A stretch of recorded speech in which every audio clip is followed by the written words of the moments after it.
Hello students, मैं विशाल गुप्ता आपका teacher. कैसे हो आप सब स्टूडेंट्स? इस वीडियो में मैं आपको क्लास 12 सब्जेक्ट बिजनेस स्टडीज़ का जो हमारा चैप्टर है डायरेक्टिंग का, उसकी केस स्टडीज़ कराने जा रहा हूं। तो गाइस स्टार्ट करते हैं। सबसे पहले क्वेश्चन नंबर 1, इसमें लिखा हुआ है Sandhya is a successful manager at Mentions Enterprises. She has a team of 12 persons. उसके पास 12 पर्सनस की टीम है, पीपल की, which is working under her. ठीक है। शी इनकरेज दैम, वो उनको इनकरेज करती है to set their own objective, ताकि वो अपने ऑब्जेक्टिव्स को खुद सेट कर सकें और डिसीजन ले सकें। शी रिस्पेक्ट देयर ओपिनियन, वो उनकी ओपिनियन की भी कदर करती है। एंड सपोर्ट दैम, और can perform their duties and accomplish organisation objective, ताकि वो अपनी ड्यूटीज़ को अच्छे तरीके से परफॉर्म कर सकें और ऑब्जेक्टिव ऑर्गेनाइजेशन के गोल्स को ईजिली अचीव कर सकें। ठीक है। To manage and exercise effective control, she uses forces within the group, वो एक्सरसाइज करती है इफेक्टिव कंट्रोल को। As a intelligent manager at times she also makes use of positive aspects of the informal communication, और वो बहुत बार informal organisation या informal communication का भी सहारा लेती है। This way she is able to unify diverse interest and ensures that target are met. अब क्वेश्चन क्या आ रहा है? There are many theories and styles of influencing people's behaviour, identify the style used by Sandhya which is based on the use of authority. तो वो किस तरीके का स्टाइल ऑफ इन्फ्लुएंसिंग। अब हम इन्फ्लुएंसिंग की बात करेंगे तो ये तो लीडरशिप हो गया। लीडरशिप में कौन सा स्टाइल या थ्योरी अपनानी है उसके बारे में बताना आपको। और उसके बाद state two positive aspects of the communication discussed, और वो इनफॉर्मल कम्युनिकेशन का सहारा ले रही है। तो इसका मतलब आपको क्या बताना है? एडवांटेजेस ऑफ इनफॉर्मल कम्युनिकेशन के 2 पॉजिटिव एस्पेक्ट्स बताने को बोला है। तो चलिए हम इसका आंसर लिखते हैं। आंसर में पहले ए पार्ट का आंसर आएगा the style of leadership, because influencing the people की बात कर रहे हैं ना वो, तो फिर लीडरशिप हुआ। Leadership used by Sandhya is democratic. Democratic क्योंकि वो अपनी टीम को साथ लेके चल रही है और उनको डिसीजन मेकिंग में इन्वॉल्व कर रही है। ठीक है, ओके बच्चे, लीडरशिप स्टाइल। और अब बी में क्या देने हमें? 2 पॉजिटिव एस्पेक्ट्स, या यूं कह लीजिए एडवांटेजेस ऑफ इनफॉर्मल कम्युनिकेशन। वो कौन से हैं? पहला, it helps to satisfy, it helps to satisfy the social and emotional needs of the members by allowing them to share their personal problems. ठीक है बच्चे। और सेकंड है, it can be used effectively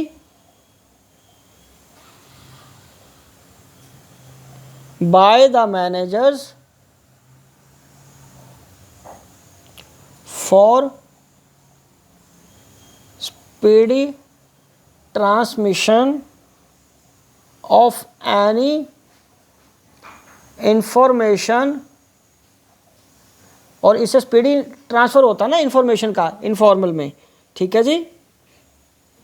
and also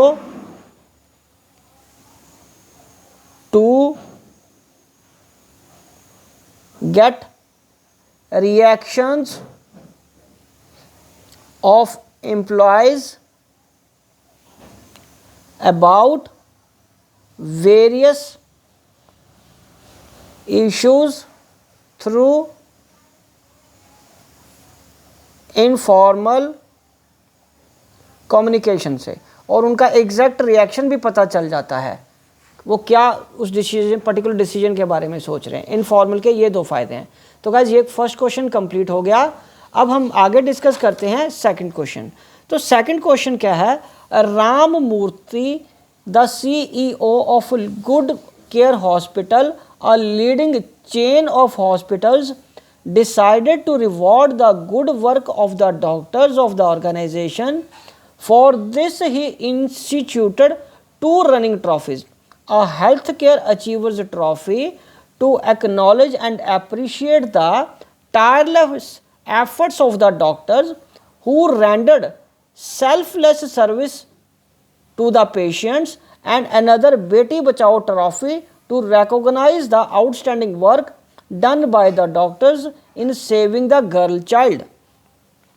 The CEO also wanted to improve the health services in rural areas all over the country. He decided that the doctors must work in rural areas for at least 6 months. बच्चों आपको समझ आ रहा है ना, ये question तो ऐसे ही आ रहा है, अभी तो ये पूरा केस स्टडीज के बारे में बात कर रहा है, ठीक है। He also decided that the paramedical staff should be employed locally, कि जो पैरामेडिकल स्टाफ है डॉक्टर्स के अलावा जो और नर्सिंग स्टाफ है वो सारा कहाँ से लिया जाएगा, जो भी उनको असिस्ट करने वाले लोग होते हैं डॉक्टर्स को, वो उस लोकल एरिया से ही लिए जाएंगे। तो यहाँ पे आ गया कि CEO है वो कंपनी का, leading chain of hospital, decided to reward the good working doctors of organisation. उसने डिसाइड किया है उनको ट्रॉफीज दे के सम्मानित करने का और उनके एफर्ट्स को अप्रिशिएट करने के लिए, ठीक है जी। और एक उसने और ट्रॉफी शुरू की है, बेटी बचाओ ट्रॉफी, ठीक है, to recognise the outstanding work done by the doctors in saving the girl child. The CEO also wanted to improve the health services in the rural area all over the country. He decided that all the doctors must work in rural area. उन्होंने decide किया कि सभी doctors को rural area में 6 महीने at least काम करना चाहिए, और उसके लिए वो जो पैरामेडिकल स्टाफ है वो लोकल एम्प्लॉयड से ही लेंगे।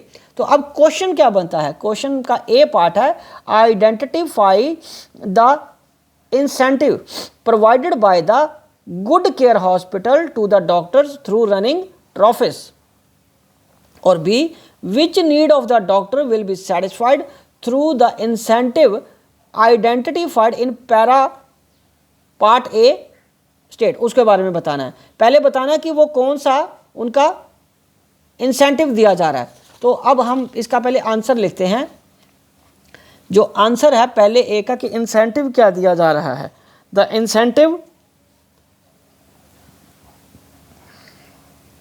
इंसेंटिव गिवन टू डॉक्टर्स, जो कि उनके एम्प्लॉयज हैं, डॉक्टर्स ब्रैकेट में लिख लो एम्प्लॉयज, तो आ जाएगा employee recognition programme.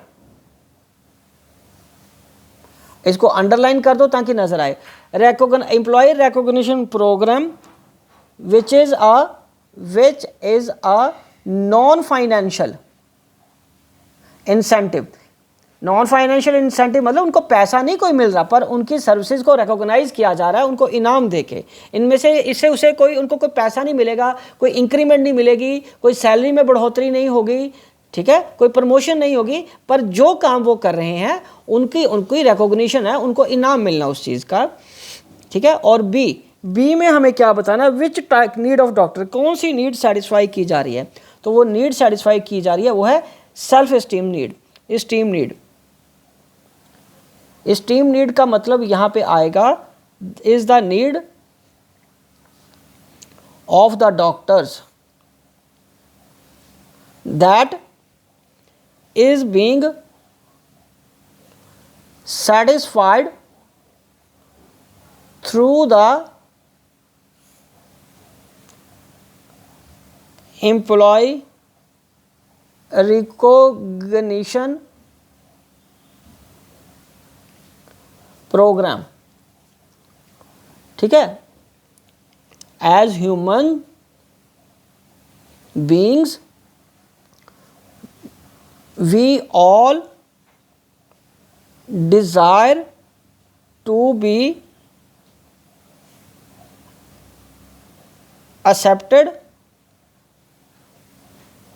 and valued by others, कि हमारी कोई वैल्यू हो दूसरों के सामने, ठीक है जी।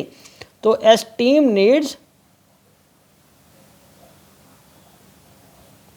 हाईलाइट्स